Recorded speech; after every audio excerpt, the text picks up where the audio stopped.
It's another one of those videos where we take a deep breath and say out loud, wrestling, you so weird. Where else, regardless whether you see it as sports or entertainment, can someone with a big gold belt that's meant to establish you as the best of the best all of a sudden be treated as if they suck? That makes no sense. It's like telling someone you like them and then booting them in the shin before you run away. Aside from a bruise, that individual will be left scratching their head trying to figure out what the deal is. It's games, I tell you. Games! This has happened for years in WWE though, and don't we all know it? How many times have we seen someone crowned as the champ and then lose more than Kurt Hawkins? What am I, a fan, meant to think of that, other than this person clearly sucks? And if they suck, what does that say about their opponents who can't seem to take that title away for some reason? It makes no sense, and it has gone on and will continue to until we're all dead. I'm Simon from What Culture. This is 7 times WWE buried their champions. But before we begin, don't forget to subscribe to stay notified. Ding, ding, done. Number 7, Randy Orton. It doesn't happen today as Randy Orton is a bona fide top guy, but there was a time when he was still making his way to the promised land and had to go through some nonsense. When Orton defeated Chris Benoit to capture his first World Heavyweight Championship at SummerSlam 2004, the idea was it would elevate Randy to next big thing status, and eventually he would then reach the level occupied by Ric Flair and Triple H, who were then his mentors. There were major plans for Orton, and then they were all shelved. On Raw, 24 hours later after his victory, Trips turned on Orton after he successfully defended his title in a rematch with Benoit. This made sense, even if it occurred too quickly.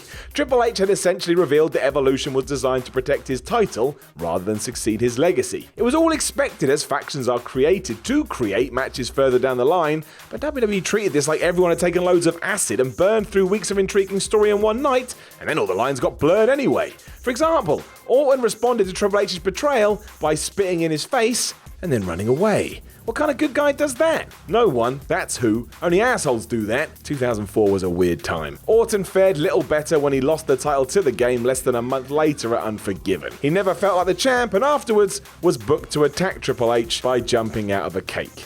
And well, that was just the end.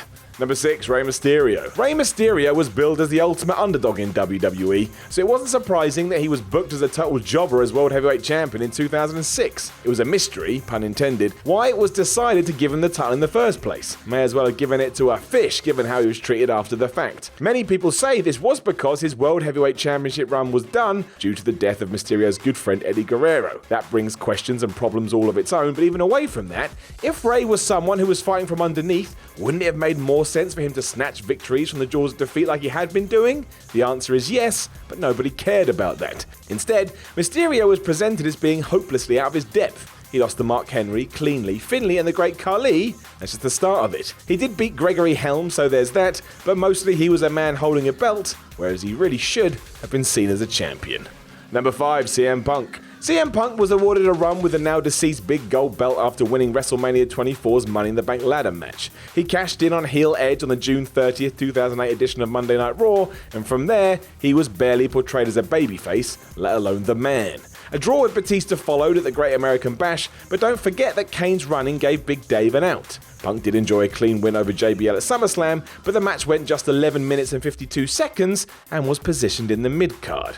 Also, his opponent by that point was not the star he'd been. It was decent enough, but hardly the stuff from which legacies are forged. Ironically then, it was Randy Orton's legacy faction which buried Punk the deepest. Orton, Cody Rhodes, Ted DiBiase Jr. and Manu, of all people, if you remember him, punted him out of his championship scrambled events at September's Unforgiven. What's worse, his replacement was Chris Jericho, who before this had been almost killed by Shawn Michaels in a brutal match. So he could recover, but not the champ. Punk was granted the opportunity for revenge, but didn't get any measure of it. He only defeated Orton via DQ and lost in his goal to win the belt back from Jericho. By October, Punk had to be content with beating Manu on the house show circuit, so no wonder he got fed up and eventually left.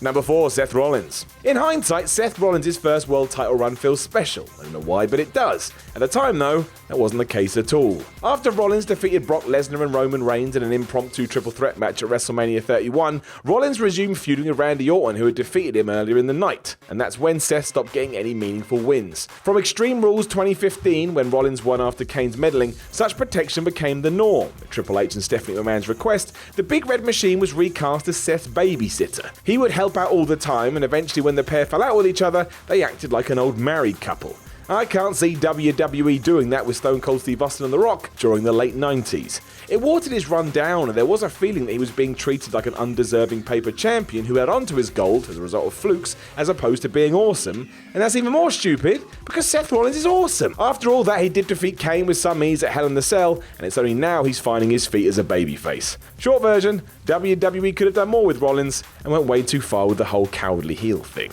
Number 3, Wade Barrett. Wade Barrett is one of those guys that did not get a fair crack at the whip at all. He should have been the first ever English-born world champion, and that didn't happen. He did, however, get some decent runs with the IC title, but even then, come on.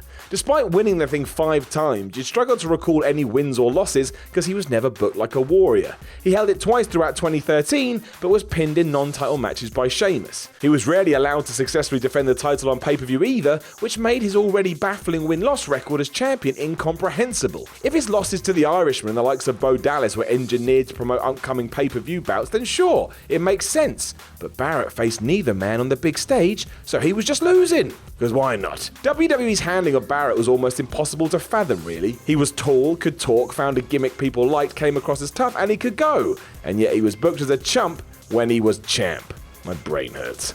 Number 2, Chris Jericho. Not the case in recent times, given who Chris Jericho has become, but Y2J's first title run never came across like it should have done. Everybody may have been shouting that Jericho beat Steve Austin and The Rock in the same night, but actions speak louder than words, and he was never allowed to make it seem like it was due to him being any good. Upended again for the returning Triple H who took the title off him at WrestleMania 18, even Jericho's white-hot clash at the Royal Rumble 2002 with The Rock wasn't able to get a decent ending. The man obsessed with lists not only needed help from Christian and Lance Storm, but he also smashed Rocky in the balls. That idea wouldn't have been as bad, but it's what came next that pulled the rug out. Jericho was basically positioned as second to Stephanie McMahon, even though he was the one with the belt. At one point, Chris was even put in charge of looking after her dog Lucy, or in short, the person who was the main event of Mania was a dog sitter. Yeah, that makes sense. I remember when Ric Flair did that, even though I don't, because it never happened. Jericho came into his own years after this, there was no going back, but during the first go around, WWE could have done so much better. Number 1, Jack Swagger.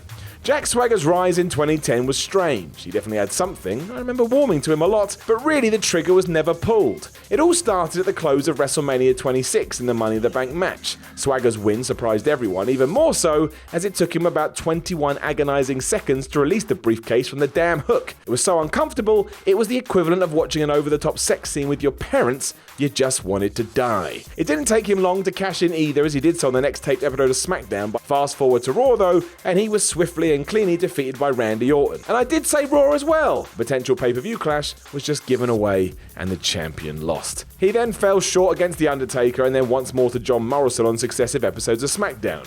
And you know what the follow-up was? He beat Orton cleanly at Extreme Rules. I hope you're keeping up with this. Swagger then lost to Kofi Kingston and Rey Mysterio, and it became very clear that whatever Jack was meant to be was no longer who he was. It was the beginning of the end.